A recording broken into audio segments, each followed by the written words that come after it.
And the more you know who you are and what you want, the less you let things upset you. Yeah.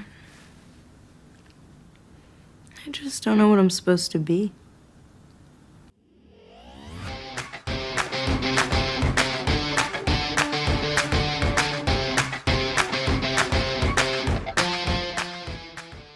Hey, how's it going, everybody? The Untitled Movie Show, the flagship episode of it. My name is Brad. How's it going, everybody? Hit subscribe, hit follow. This show is going into the same feed as our other show, the Erick and Brad Show, which is a podcast me and Erick do once a week. However, for this show, it's just me. Welcome, welcome, welcome. Oh my goodness, Lost in Translation. I'm so excited. I've been wanting to do this movie show for a while. Honestly, I don't know exactly, what I expect out of it, or I don't have any kind of goal or anything. I just enjoy talking about film, especially films that I like. Alright, hang on, I'm going to take a sip of water here and try to settle in to talk about this movie that I just rewatched. And I figured it was appropriate to start with this movie because it's a movie that I've seen many, many times.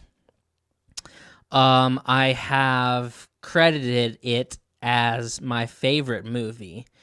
In all honesty, when you list your favorite movies, they're kind of not in any order. It's like listing your favorite bands or rappers. It's like pick a day, right? Pick a day because they can be flip-flopped around at any time. The cool thing about when you list like your top 5 or top 10 favorite movies is that you're picking movies that to you stand the test of time. Whether they stand the test of time with society and pop culture, that's a whole different story. But for you personally in your life, they've stood the test of time because you've revisited them and you're always open to revisiting them again. If you're an old person who still watches TV, you wouldn't change the channel if you stumbled across it. And that's how I feel about Lost in Translation. I have to say this, I don't know why really, because when I'm doing this show, I'll be talking about movies that are older movies, like not brand new movies, but spoiler alert. So, spoiler alert. If you haven't seen the movie, spoiler alert, whatever. So yeah, I've listed it as my favorite movie before, which, more commonly women will list it as their more favorite. Like if anyone's listing it as their favorite movie, it's more likely to be a woman that lists it. But you know what? Go fuck yourself. I don't really give a shit. Anyway, when I first saw this movie, I can't remember when I first saw it. I definitely didn't see it like in 2003 when it came out. I remember seeing the poster. When you see the poster of Bill Murray sitting on the hotel bed in a robe and slippers staring at the camera, you're like, it's an iconic poster, and it's been that shot's just been recreated a lot in like hip hop music videos and all over the place. The shot's been created of that movie poster. So I remember seeing that early on and being like, "Oh, Lost in Translation, like that's an adult movie." Because I was 12 at the time. So I don't remember when I first saw the movie or the film. It was long after 2003. It was probably after 2010, after I'd graduated high school. Because I don't remember seeing it before. I don't remember when I first saw it, but all I remember is that the first time I saw it, I didn't like it. I was like, I didn't get it. And I don't know if I thought it was boring or just didn't get it. It just didn't resonate.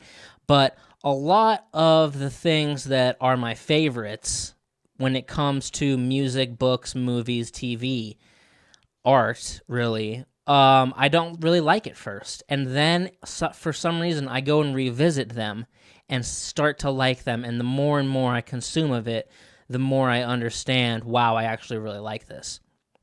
And that's how Lost in Translation was for me. So spoiler alert, Lost in Translation came out in 2003. Hated it at first. Now don't hate it. Definitely love it. It's an hour and 42 minutes long. Fucking perfect. Perfect. Hour 42. Not too much, not too little. If it would have been like an hour 20, it's a little short. If it would have been over 2 hours, that's a little long. You're demanding a lot more from your audience once you break that 2 hour mark. My dog is now chewing a dog toy right next to me because I started talking. Okay, let's dive right into this bad mamma jamma. Lost in Translation is a 2003 romantic comedy drama film written and directed by Sofia Coppola. Bill Murray stars as Bob Harris, a fading American movie star who is having a midlife crisis when he travels to Tokyo to promote Suntory whiskey. For a relaxing time, make it Suntory time. There, he befriends another estranged American named Charlotte, a young woman and recent college graduate played by Scarlett Johansson, a.k.a. ScarJo. The film explores themes of alienation and disconnection against a backdrop of cultural displacement in Japan. Further analysis by critics and scholars has focused on the film's defiance of mainstream narrative conventions and its atypical depiction of romance. That is a great summary of the movie because it's truly a atypical depiction of romance. It's not what you would call by any stretch of the imagination your typical romantic comedy, because the two don't end up together or anything like that, really, or they don't end up mad at each other and they don't end up together. And it's so strange how it rides the fence of the borderline of romance and like not romance, just of platonic romance, or I guess a platonic relationship and a romantic relationship. It rides that line better than anything ever has, like in the history of time. It's so interesting how it's able to do that. And that's just all credit to the writing, of course. So you have Bill Murray, Scarlett Johansson, and each character is sort of at the opposite ends of careers and marriages. Bill Murray plays Bob Harris, and I think they did like Bill plays Bob and Scarlett plays Charlotte. So the names are similar.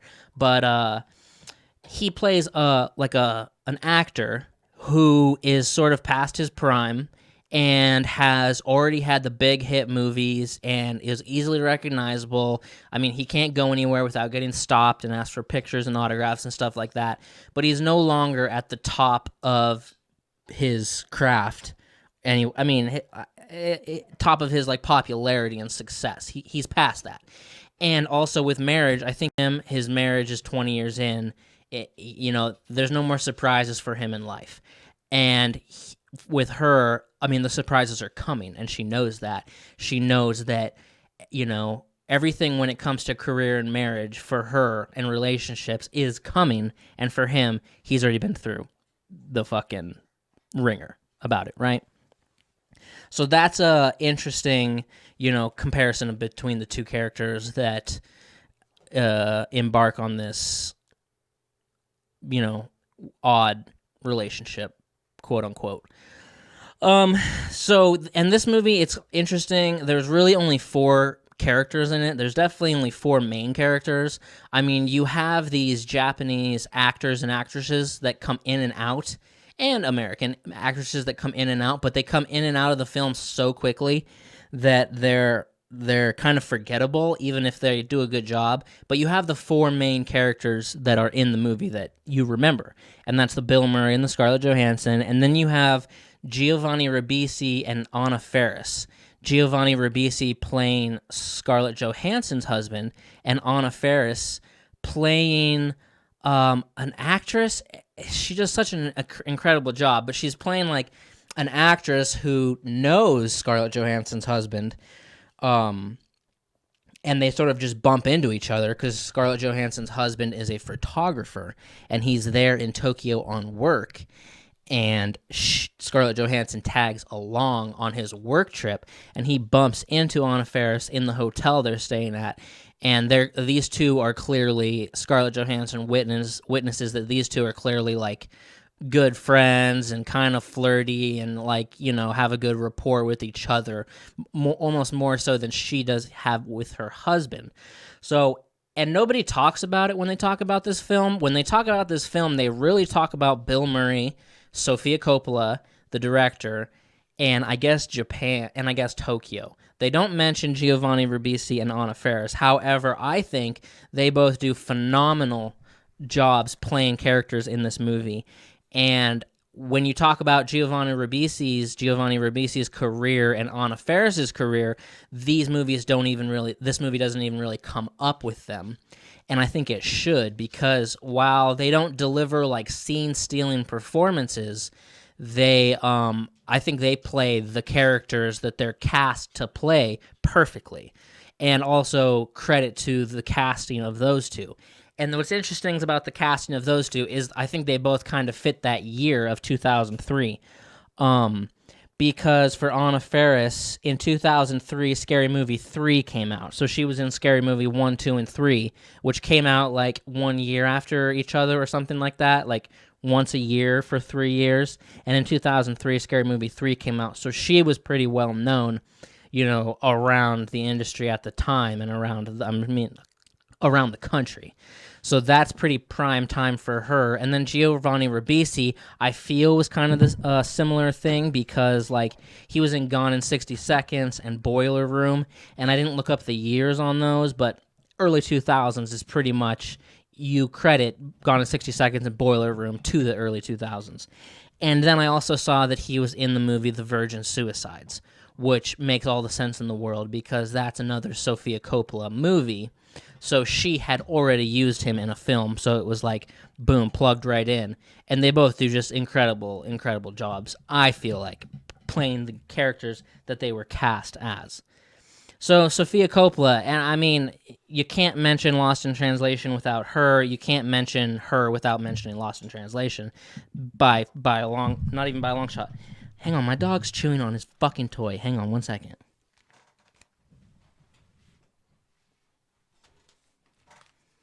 All right. So Sofia Coppola wrote, directed, and produced it.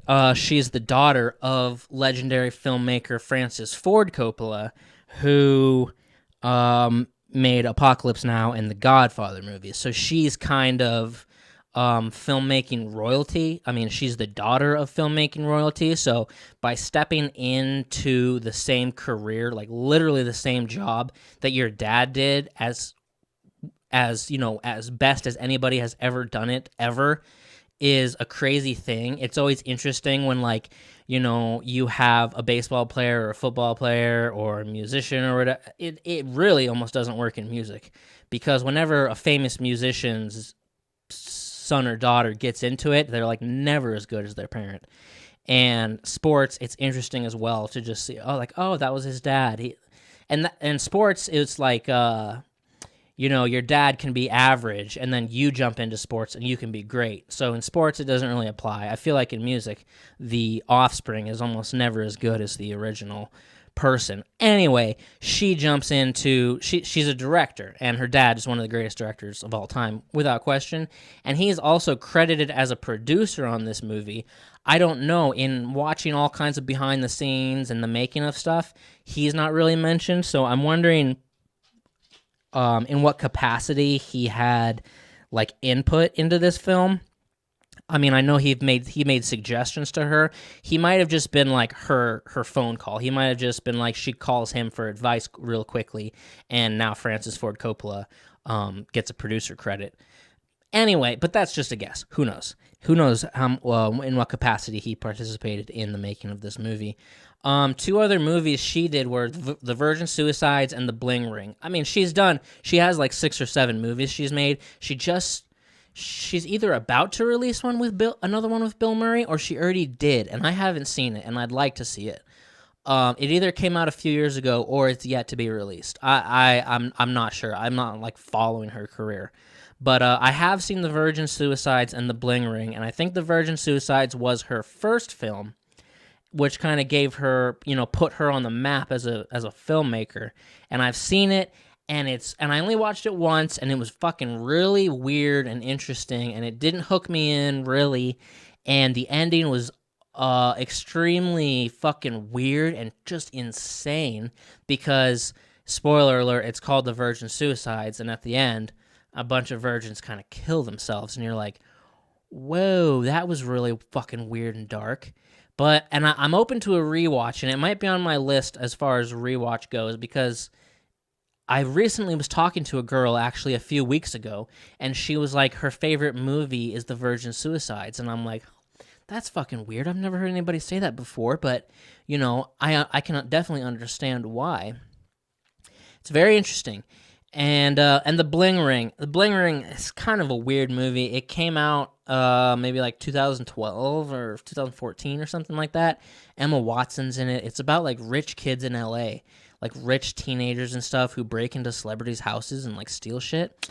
And I think I've watched it twice, but I was like, it's a fucking really weird movie. Sofia Coppola basically only just makes these odd fucking weird movies. But those are two other of her movies that I've seen, and they're not bad movies. They're just really like thought-provokingly different. And credit to her for being different and not making just bullshit like cookie-cutter movies that have been made to death. She certainly doesn't do that.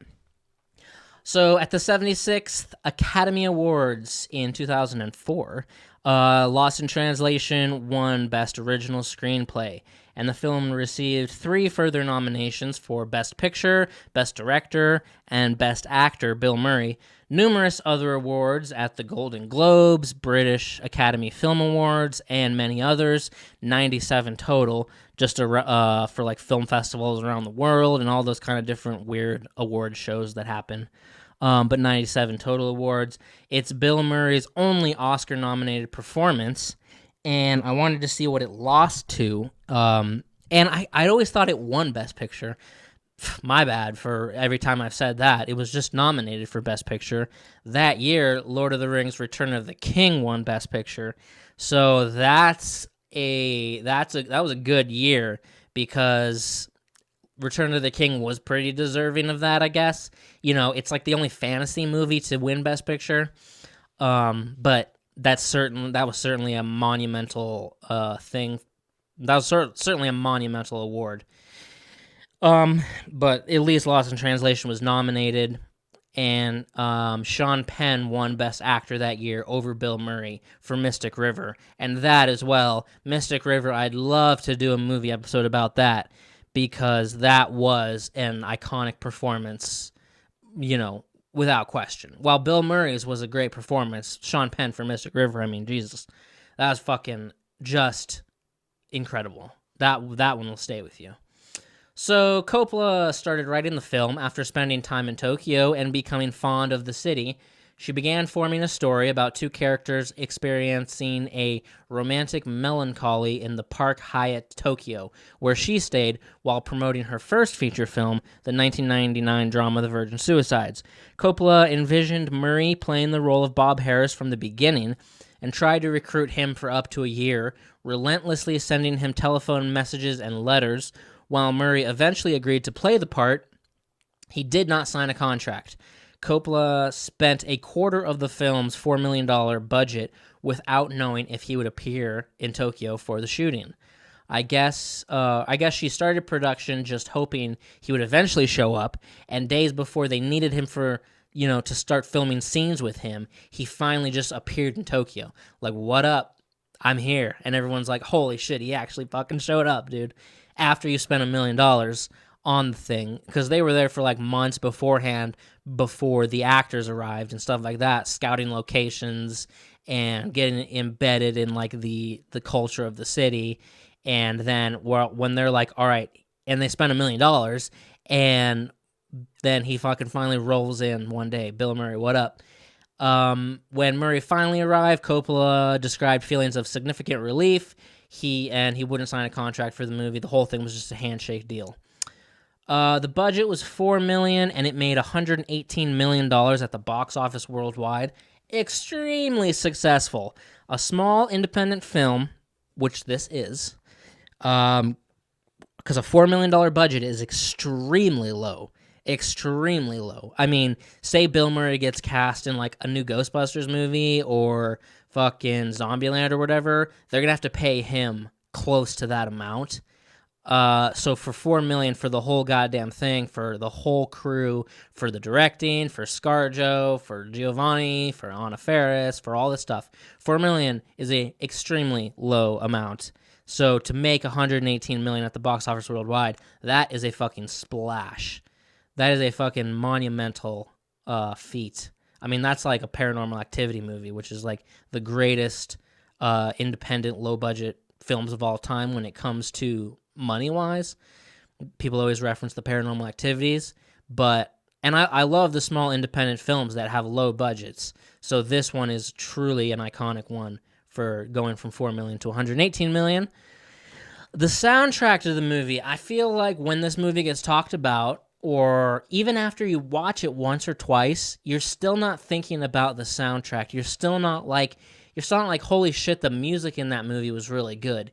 You're kind of just, it's all really just about the acting and the backdrop of Tokyo. But I think the music picked for this movie is fucking perfect, right? It's the opening song and the closing song are extremely perfect. The songs in between, the songs chosen for like when they walk into a bar or a strip club or a restaurant are just so perfectly picked for each scene and stuff like that, and for the movie as a whole. It's just like, wow. It's just so... I think the soundtrack doesn't get mentioned enough when people talk about the film and how perfect the music was for it. The opening of the movie is extremely perfect as well. And the song "Girls" by the band Death in Vegas is pretty much the opening song to the movie, but the movie opens with like no music and no dialogue or anything like that. Extremely quiet, and it opens on this shot of Scarlett Johansson's ass in this like see-through underwear, where she's laying on the bed, and it's like, and you're kind of immediately like, whoa, like what the fuck? Like that's just a really strange way to open a movie with like see-through underwear. And then you see the words "lost in translation" come up, and then it like fades out from that. So it's like fade in on the ass shot, and then fade out on the ass shot, and then we go straight to Bill Murray in the back of a town car coming into Tokyo. Obviously just landed off the plane, has his luggage, and that's when the song "Girls" by Death in Vegas plays, and he's just sort of like looking up at the skyscrapers and the billboards and all the neon signs and all the Japanese writing and the ads and neon lights and stuff, sort of just not overwhelmed, but like in awe of like the street he's on, the city he's in, like, whoa, like just kind of just landed off a flight, probably was sleeping on the plane.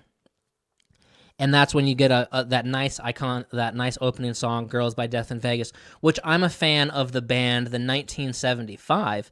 And if you've listened to a lot of albums from the 1975, specifically the first two, I feel like that song, there's times when I'm listening to the 1975 and I think of Lost in Translation, and nobody's ever mentioned that before, but it's like I feel like they could have had a song in there. It's just so identical to that opening song, "Girls" by Death in Vegas. It sounds very like the band 1975 to me. And I was thinking, like, if I were to watch that movie, the whole movie, and didn't know anything about it, and they asked me what genre would you put the movie in, I'd be like, shit, dude, I don't know. I really don't know, because it's so funny at times, like so hilariously make you laugh funny. And then you have the whole romantic part to it, but then it's so dramatic as well. And in that description that I copied from some website, it said romantic comedy drama, which all they did was just put the fucking three genres together. but it feels so sad at times just because of the two characters where they're at in their life, where Charlotte is like, she's 2 years into marriage, yet she's already pretty much over it. Yeah, she's kind of like, I don't know, maybe if it's within herself that the sadness, well, it's definitely within herself that the sadness is coming from, but they show Giovanni Ribisi as definitely like ignoring her, not really listening, taking her for granted. He's just going off on his own monologues and stuff, and then she's just like, yeah. And then he goes back, and then he's just all about himself. He's all about work. He's just work, work, work. I mean, he's there for work. And there's two things in this movie. There's nothing in this movie that I'm mad about with Bill Murray. There's two things in this movie that I'm mad about with the Scarlett Johansson character. We'll get to one in a little bit. And I mean, she's absolutely perfect. I mean, absolutely perfect. Except for these two things that as I've watched the movie more, sort of have gotten to me. Like, ugh, that's kind of annoying that she does that. And, what was I going to say? Oh, she tagged along with him on a work trip, and then you can tell she's kind of mad at him for working a lot. And it's like, well, yeah, he's gonna work a lot. This is a work trip, so he's like never around, and when he is around, he's kind of just busy with work. And it's like, yeah, that's what the point of the trip was. I get that she's mad at him about sort of flirting with Anna Harris and Anna Faris and shit like that. That's completely fine. That's justified. But as far as the work thing goes, it's a work trip. But you can tell that maybe this is how their relationship is back in the States as well when it's not a work trip. Maybe he's already just taken her for granted. They got married young. It's probably not going to last. So a lot of the sadness comes from that. But I think a lot of the sadness also just comes from she's like in her early 20s and like, I don't know, she just hasn't really found her spot in the world to fit in yet. And that's definitely relatable on many levels. But there's so many scenes of her alone in her hotel room. And she's alone in her hotel room, like flipping through books and wandering around and watching TV and sitting on the windowsill looking out at the city of Tokyo. And a lot of times she's crying and stuff. And they're really intensely, beautifully shot scenes. I could watch just an hour of that easily because it's like, it's so just kind of artistic and thought-provoking, and she does such an amazing job. And how they're shot is really incredible. And I'm so grateful that they keep going back to those scenes of her just alone in her hotel room. And granted, there's a lot of scenes of him alone in his hotel room, Bill Murray alone in his hotel room, but he's mainly just watching TV or like talking on the phone. And she is really just kind of lost in her hotel room. It's like she's, not even really present. She's like deep away, like just, and the shots of her staring over the city of Tokyo are really like, wow, because we get all these scenes of them like on the street in Tokyo or in bars and clubs or arcades and just being like shoulder to shoulder packed with people. But then you get these shots of Tokyo from her perspective, way up in the skyscraper of a hotel overlooking the city, and it looks very, much more like serene and peaceful than the other shots. The comparison of being out on the streets, bumping into fucking 5-foot-tall Japanese people left and right. But those scenes are amazing, and I think those scenes also display a crazy side of Scarlett Johansson's acting ability. I think a lot of her movies I'm not a fan of. While I would call myself a fan of her, I mean, I think she is fucking hot as anything. She's like incredible. A lot of her movies, I'm just like, I'm not rushing to see these movies. She's done a lot of these weird movies, and I'm just like, that's not for me. These weird futuristic fucking, I just don't care. And I mean, she's great in the Avengers and stuff, but it's not really like a Scarlett Johansson movie. But I don't know. But I think those shots alone of her in her hotel room really show a range of her acting ability that I haven't seen in anything else, because it's just so like raw and stripped down kind of scenes of her alone in her hotel room. I think they're fucking great, and I think they're really comforting. Even when she's like crying and shit, you're like, it's just hard to look. You can't look away. You're like, wow, it's fucking. It's like a camera got placed in her hotel room, and she doesn't know it's there. It's like she's just living her life, and you completely buy into that character, and that's what you're looking for. You're looking to just buy into that character and not see all the other, and not think, oh, there's a cameraman there, right? But those are just really sad parts too. And she's just absolutely beautiful in this movie. And I think I'd love a list or an article or something about like the most beautiful roles ever played in movies. And I'm not talking about the most beautiful, quote unquote beautiful actresses playing a role. I'm just talking about like the beautiful actress as portrayed, the most beautiful maybe like characters or something. And I think she would go in that list in this movie. I mean, I could make the argument that she should be on that list in this movie. The only other thing that comes to mind for me personally is like Grace Kelly in the movie Rear Window, because I think she just steals a lot of the scenes, even with fucking James Stewart. And you're talking about Scarlett Johansson, a young Scarlett Johansson in 2003, quote, possibly stealing scenes with Bill Murray, and that's just that's fucking amazing as well. And just really playing a well-written, formed, well-molded, well-sculpted character. And she's just hot as fuck too. And then I was just trying to purvey or talk about how sad it feels sometimes. And the other aspect is Bob Harris, the Bill Murray character. A lot of his scenes feel really sad as well, because it's as soon as he gets to the hotel, like fucking 3 minutes into the movie, he has a fax waiting from his wife saying, "You forgot your son's birthday." And he's just like, oh, whoops. And then a lot of times throughout the movie, the wife is like faxing him like fucking furniture blueprints and carpet samples. Obviously their house is being remodeled, and he just couldn't care less. And he's telling her, which is fucking fun, really funny and relatable to me, he's telling her like, I want to start eating more Japanese food. And it's like, yeah, because he's fallen in love with Tokyo, and he's telling her like, I want to eat more Japanese food when I get back. But he really just doesn't give a shit about anything she wants to talk to him about, or any of this remodel BS back at home. And it's really sad. There's a sadness there as well, because he missed his kid's birthday, and he's away for work, and it seems like he's kind of glad to be away for work, especially after meeting Scarlett Johansson, how he sort of then extends his trip there, where he doesn't want to rush. When he gets there, he wants to be gone. He wants to rush back to the United States. He's telling the Japanese people there, like his handlers, oh, I don't think I can stay for that. I got to get back.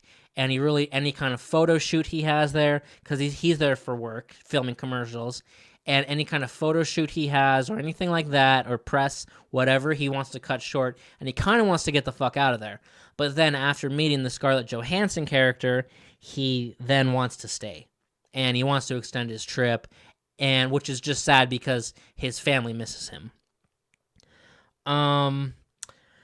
So while it is so sad at times, it's also hilarious at times, and I don't think the film gets credit for the absolute hilarious scenes that are in it. Most of them involving Bill Murray, shocker.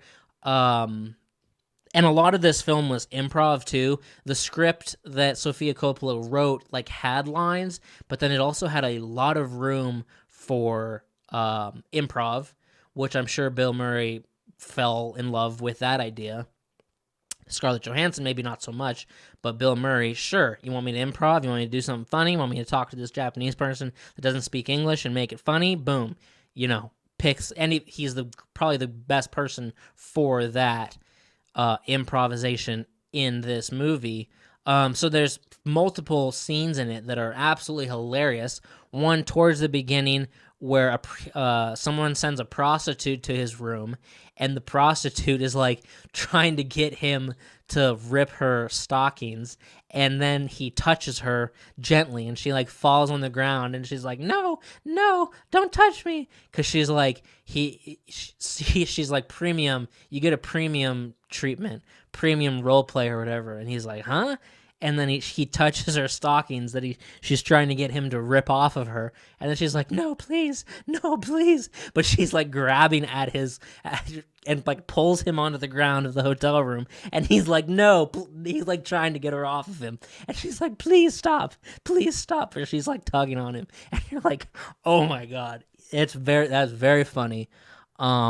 Other ones, he's in a hospital waiting room because he takes Scarlett Johansson to the hospital at one point, and then he's sitting next to this old Japanese man like with a cane and they're like communicating, but all he's doing is repeating the things the Japanese man is saying, even though he doesn't know what he's talking about. And there's women behind them, which I guess that whole scene was improv. So these Japanese women that are sitting in this waiting room just start laughing at Bill Murray, and it's like the whole thing was just improv.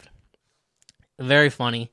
And then just filming the whiskey commercials, he's so frustrated, and the director is like, he's for a relaxing time, make it Suntory time. Oh, kato, kato, kato, kato. And the director's like, cut, more intensity. And he's like, what? And then it's the funny, they do the funny thing where it's like there's a translator there. The Japanese director talks for like 5 minutes. And then the translator looks at him and she's like, more intensity. And he's like, is that everything he said? And then there's another one where he gets stuck on a treadmill, and the treadmill is going like 1,000 miles an hour. And it's not a treadmill. It's, I don't know, whatever the one's called where you have, like, there's one for each of your feet, and the fucking feet just go back and forth. And it's going 1,000 miles an hour.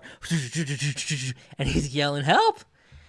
So there's a lot of scenes that are fucking really funny, and it's kind of crazy that they're just peppered in with that extremely dramatic, sad story between the two characters. I recently learned about the connection between this and that Her movie.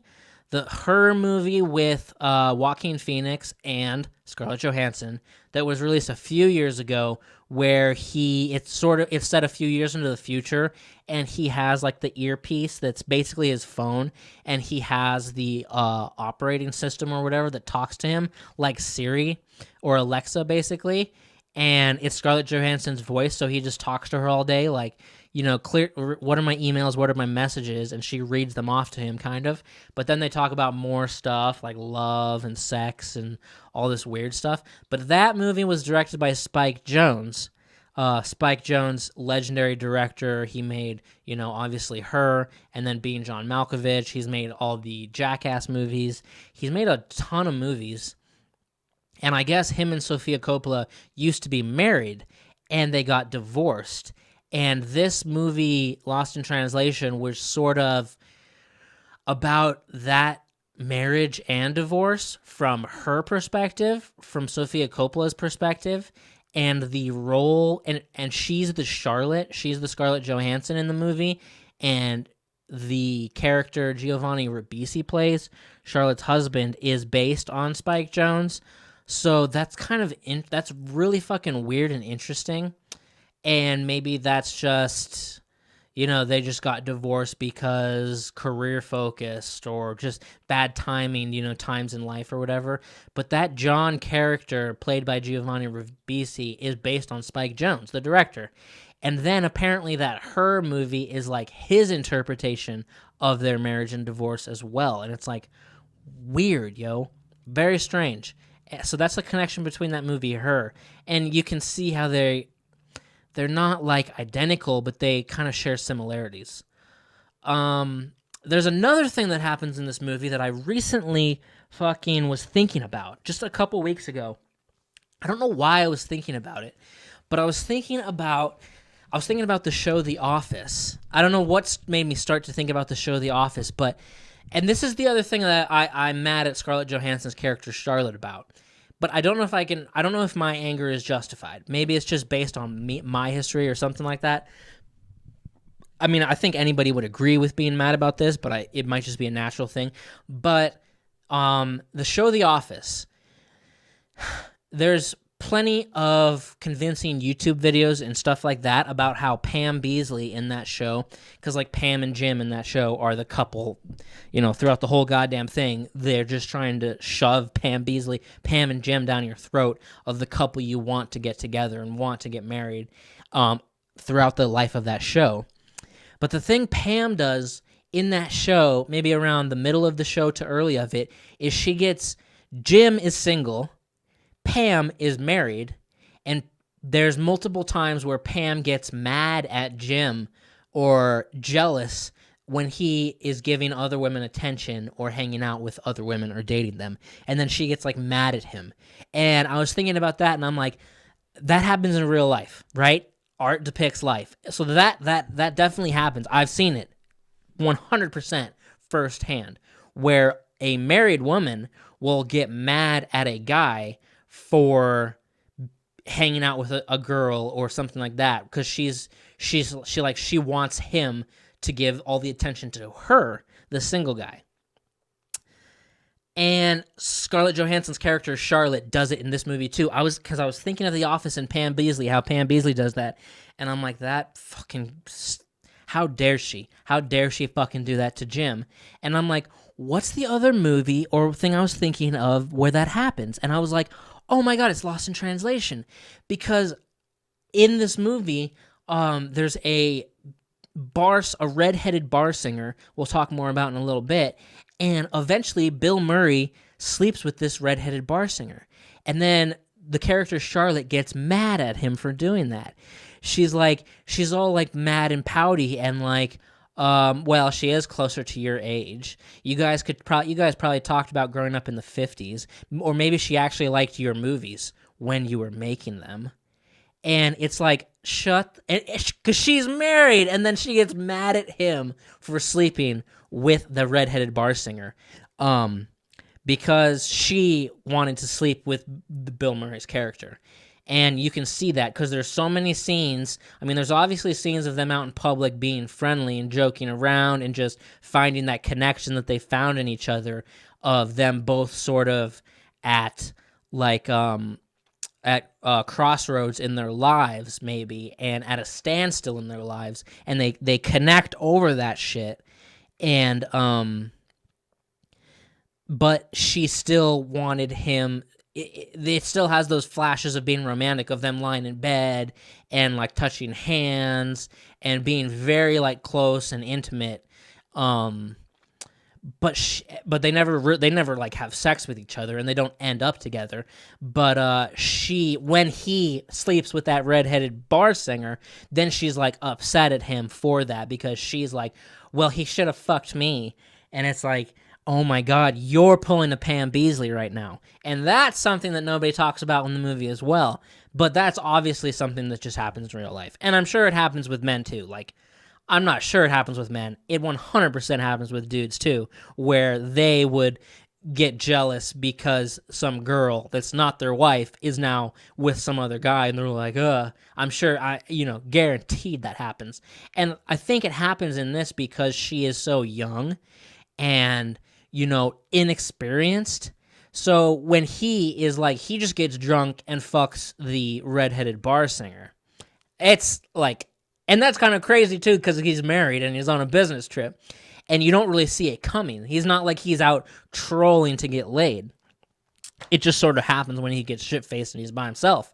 He sleeps with this redheaded bar singer, and then she's mad at him for it. And when I watched it today, the interesting thing about this movie with me, every time I watch it, I pick up something different, or it sparks a new thought in my mind.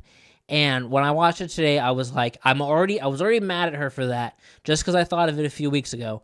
But when I watched it this time, I was like, and I was thinking about doing this Untitled movie show about it.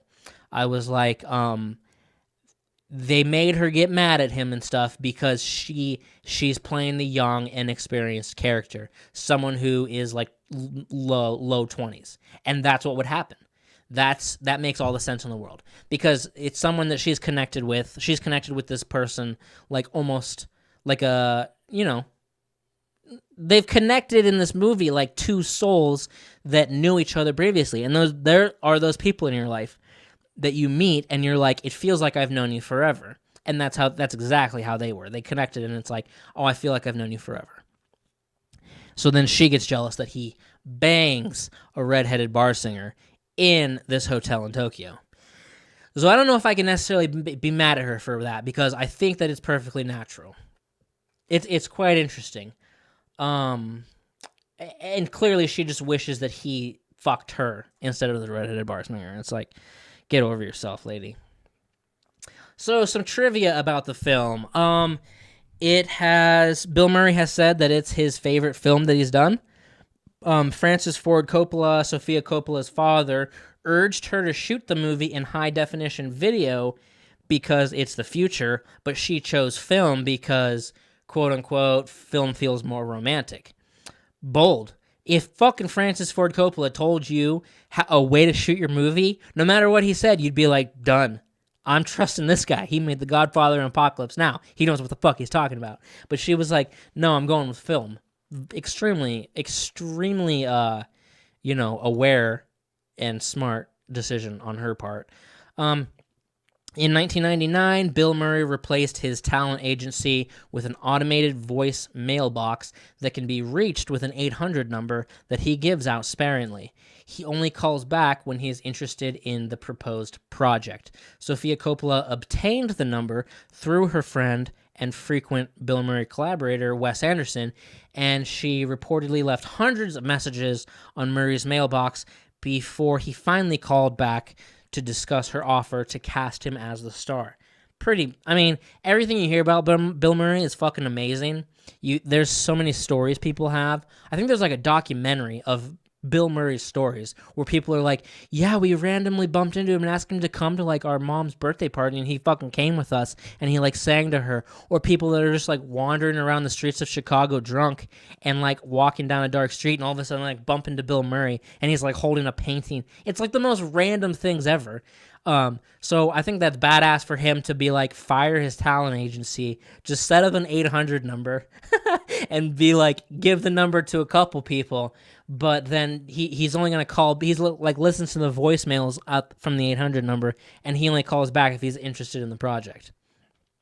That's fucking great. That's exactly the way I would like to do it. Like, I don't need an agent. I just have a voicemail. Sofia Coppola wrote the lead role specifically for Bill Murray and later said if Murray turned it down, she wouldn't have done the movie. Pretty smart. I mean, that's pretty crazy to write the whole script, and I'm sure she was in love with the script and be like, if he doesn't do it, I'm not doing it, because it's him or nothing. And that's just, it's just perfect. Perfect timing. It's just completely genius.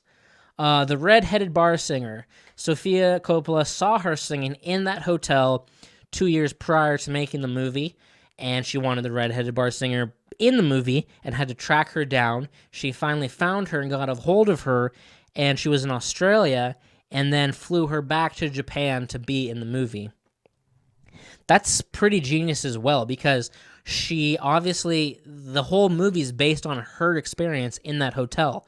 So she like wanted to recreate that, and she saw that exact singer in the hotel and was like, I want to bring her back for the movie.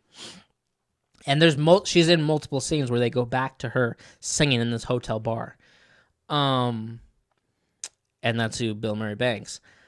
Filming had to be done in secrecy at certain locations because the production was unable to secure permission to shoot there.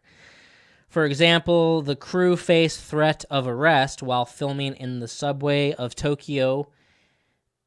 So filming had to be done in secrecy at certain locations where it's probably like, don't take your cameras and your boom mics out. And as soon as we're ready, like, boom, take everything out, shoot the scene, because, like, the clock is ticking. And that's something I can relate to, because when I directed the music video for Carl Flystone called Living and Loving, if you go YouTube, Carl Flystone, Carl with a C, Living and Loving, when I made that music video, there's scenes in it where you're getting a shot of Carl Flystone and the girl that starred in the video riding bikes down the street. And in order to get that shot, I had the idea, And there's multiple shots of it in slow motion, and it's really good. Those shots sort of, I feel like they make the whole music video because they're just shot. They're perfect. They're fucking perfect shots that we got. And my idea was to get those perfect shots is to open the hatchback of my Subaru. I cleaned out all the junk out of the back of it. Have the cameraman sit in the back of it, and we put a pillow down in it for him to sit on, and with his legs hanging out of the back of the Subaru and the hatch up, and he is then filming them riding their bikes down the street. And I'm driving the Subaru, which was a stick, and it's, when you drive a stick at like 5-10 miles an hour, not even 10, it was less than 10, you got to keep going. You got to keep a pace going, kind of, and you don't want it to be like jerky at all. And when I was and we were driving down like actual streets and past houses and stuff. And when we were about to do it, I was thinking, I'm like, well, if a cop sees us, we're gonna get a ticket because you have a guy sitting with the hatch open and with his legs hanging out, like almost touching the ground, filming these two kids on their bikes. And I'm like, well, we're gonna get a ticket because for one, it's a person that's not wearing their seatbelt, and it's a person like basically hanging out of the car.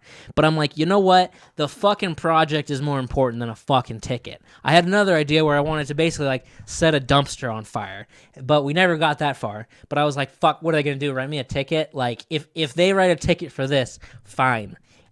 The fact is, if the cops pulled up to write the ticket, we'd film them too and put it in the music video, and it'd be perfect, and it'd be worth $100 ticket. So I'm sure that's what Sofia Coppola was thinking of, just like, what are they going to do, kick us out? What are they going to do, write us a ticket? We'll just film it and see what happens. So that's pretty interesting. So the end of the movie. The end of the movie is pretty iconic. I mean, if you talk about the most iconic parts of the film, I'd say the movie poster is iconic.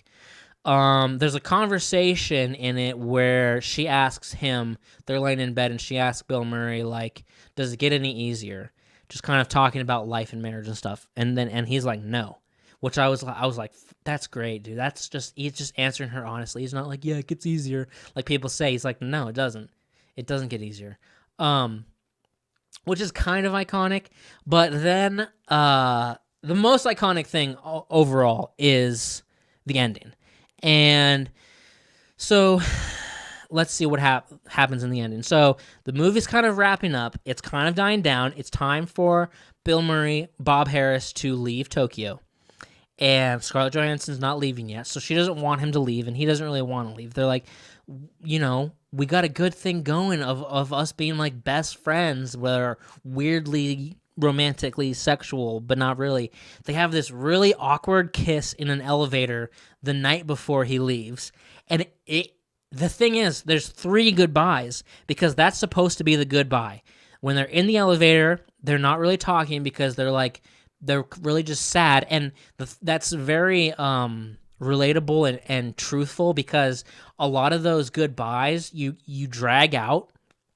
You really drag out, like whether it be an airport drop off or just like a car drop off or anything like that. It's like, it's sort of, even if it's not actually dragged out, it's sort of like it's just like it's just dragged out. You're not trying to, it's not on purpose. It's like an accidentally, it feels like it's being dragged out. It feels like time's going slower because you're like, I don't want to leave this person. It's so sad. You don't want to get to the actual turning to them and being direct with them and being like, goodbye, I love you, like, I have to leave now, because it gets really fucking sad and intense. So you're trying to, like, avoid that goodbye, and then it comes, and you're like, and then you kind of get all the emotional stuff like that. But they're, like, in the elevator, and the night before he leaves Tokyo, and it's just very quiet and stuff, and then he's like, goodbye, and kisses her on the cheek, but she kind of like turns, and it's like, now it's like half on the mouth, half on the cheek, and it's like, oh Jesus. And they do it, the elevator doors open, they do the weird kiss, all right, goodbye, and then he turns and the elevator doors have closed, so now he's stuck in the elevator. And if it was me, I'd be like, fucking god damn it. And so then they gotta wait for the elevator doors to open again, and then he's like, okay, goodbye, and then they redo the fucking cheek kiss, and then he leaves. And then in the morning, when he's to leave Tokyo, he's like, she still has my jacket. So he calls up to her room. He's like, you stole my jacket, by the way. And just being funny and being like, all right, bye. Thank you for everything. And then she just appears out of the elevator with his jacket. So she was a step ahead of him. Hasn't heard that voicemail that he left yet. And then they're in the lobby of the hotel, very crowded, people taking pictures of him, his handlers, people being like, "Hey, take a picture of me," because he's a movie star. And then they do another goodbye, and it's really a bad goodbye. And I can relate to it on so many levels because I feel like there's been times in my life where I've been robbed of goodbyes. I can really only think of one, but I know there's been others. Where it's been with family, and it's been with I wanted to say goodbye to someone, and it got fucking robbed from me because of other people, and I was so pissed. There's a time where I was extremely fucking rude and pissed off at this driver of this car that was coming to pick me up, and I was just like really mean to him because I was pissed that a goodbye got fucking stolen from me that I wanted. And that I can extremely relate with that second goodbye that they had because it was very public and they didn't really get to say it. They just had to be like polite or whatever. They didn't really get to express the sadness of them basically not being able to ever see each other again. And they're like, fuck. And then he gets in his cab and he's off. And you're like, that's not a very good goodbye at all. So then what happens is he's then driving in the cab, and they're on their way to the airport. They stop at a red light. He looks over. He sees the back of Charlotte walking down the street, like holding her purse down, and he's like, shit, that's her. And he tells the cab driver, hang on a second, wait. And he gets out, walks down the street through all these Japanese people, turns her around, and she's been crying. And it's like, fuck, they truly got that shitty goodbye. When you want a good goodbye, you want to master the art of timing and have the good goodbye, the fucking right goodbye. You don't want to be dwelling on it for years. It's like, I didn't say what I wanted to say, or I didn't do what I wanted to do in that goodbye. But now they get it. So now he spins around, she's crying, and they hug. And it's like, now you truly get the good goodbye. And then he whispers something in her ear. And that's sort of the most iconic thing of it all. And then they kiss, actually, with their mouths. And then he leaves and gets back in the car. And he's like, all right, to the driver. And then you get the shots of him exiting Tokyo. And it's like, then you can tell with him that all was well. And it was like, okay, I got the goodbye I wanted. And it's like, I'm ready to leave now. I'm ready to get back on with my life. And, but however, the fucking whole thing is that in that final goodbye scene where he whispers something to her, you don't know what he's whispering. And the audio has clearly... He says something, he says like hello or something or hey when he turns her around. So it's like the mics are working, but then he whispers something in her ear and you're like, you didn't know what it was. But you can hear that he's saying something. So it's like, what did he say?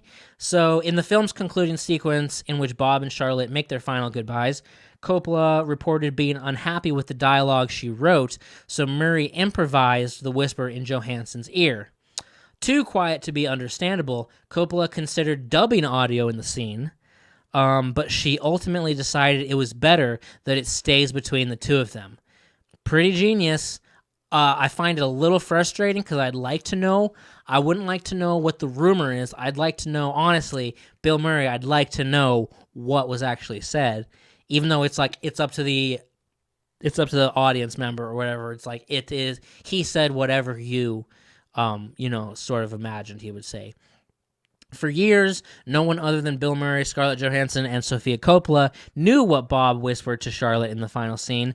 Internet detectives have enhanced the audio and have 3 different theories. There's videos on YouTube and shit of them enhancing the audio like really loudly and trying to make out what was whispered. The first theory is... he said, when John is ready for his next business trip, go up to that man and tell him the truth, okay? The next theory is, I have to be leaving, but I won't let that come between us, okay? And the last one is, promise me that the next thing you do is go up to that man and tell him the truth. And I can clearly, when I watched it today, I could clearly tell that the last word was okay. So while the last one is a pretty good one, the theory, it doesn't end with okay, and I know for a fact, because I heard it, it ends with okay. But either way, that's a really nice ending, and I like the ending, how it's not like, oh, and then they end up to, and then it's like, it'd be, if she did like a final scene where they like bump into each other in LA or something, you'd be like, fuck you. And that's what people, there was that Jennifer Aniston, Vince Vaughn movie, The Breakup, where the whole film is about their divorce, but then the last scene is them like bumping into each other in the street and being like, well, might see you around. And it's like, they did that, and apparently like Vince Vaughn hated the studio for doing that or something, but the studio was like, no, we need to make it seem like there's still hope that they get back together. It's like, fuck you. Not everybody gets back together. I get that you want the cheesy ending for the shitty audience member to be like, oh, they did get back together. They did get together in the end. And it's like, no, you don't. You can just fucking end it and say they had a good time in Tokyo. So I'm glad that they didn't like get together in the end of the movie. Anyway, overall, I love the movie. And I think it's an extremely beautiful movie. I think it's extremely beautifully shot. I think it's incredible PR for the city of Tokyo, because it makes it seem so like intricate and amazing and just a fun place to be. I think it's and a beautiful place to be. There's different times. There's one shot where he's golfing, and it's showing him like driving whatever. I'm not a golfer, but whatever the first thing you do is, where you drive it, and it's just a shot like on a tripod, a still shot, and you get the golf course, and you get this huge mountain in the background, and it's so beautiful. I mean, I'd love to just go to that golf course, because it's just I'm sure it's an iconic mountain, Fuji or whatever fucking iconic mountain. An incredibly beautiful shot of him on the golf course. And then there's other times where she goes to like these temples, or these Japanese like temples and stuff, and they're like, she witnesses like this Japanese wedding occurring, and she's just watching it. It's so beautiful. And so it's showing the beauty outside of the city and also within it, and it's just so masterfully shot. It's like, wow. And it's just so beautiful. So it plays the city, and really just the cinematography plays like that third big character. It's like Bill Murray, Scarlett Johansson, and the city of Tokyo, of how well it's fucking shot. So it's such a beautifully done movie, and with so many times where it makes you laugh, or something like Anna Faris's character, or Giovanna Ribisi's character, or Bill Murray just improvising with Japanese people, or whatever. And so it sort of takes you away from that sad sort of spot that they're both in their lives, by making you chuckle, or making you just appreciate the beauty that you're looking at and where it was shot, and you're like, wow. And that's a really nice little refresher of like an escape during the movie. And anyway, I love it. It's a great movie. That's been the first episode of the Untitled Movie Show. Thank you, everybody. I'll be back again next time. My name's Brad. Don't forget to subscribe and all that stuff. Let me know what you thought. Let me know what you thought of the movie. And I'll see you next time. All right. Bye-bye.